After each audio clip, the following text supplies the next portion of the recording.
Ama ayakta kalmak için gerekli kaynakları sizden temin eder.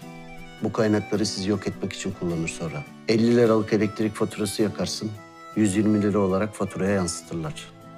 Aslında bir ayda 50 liralık elektrik kullanmışsındır. Sen şimdi diyeceksin ki bu işte bir yanlışlık var. Faturanın bedeli 120 lira olarak geliyor. Kaçak elektrik kullanımı sana yazıyorlar.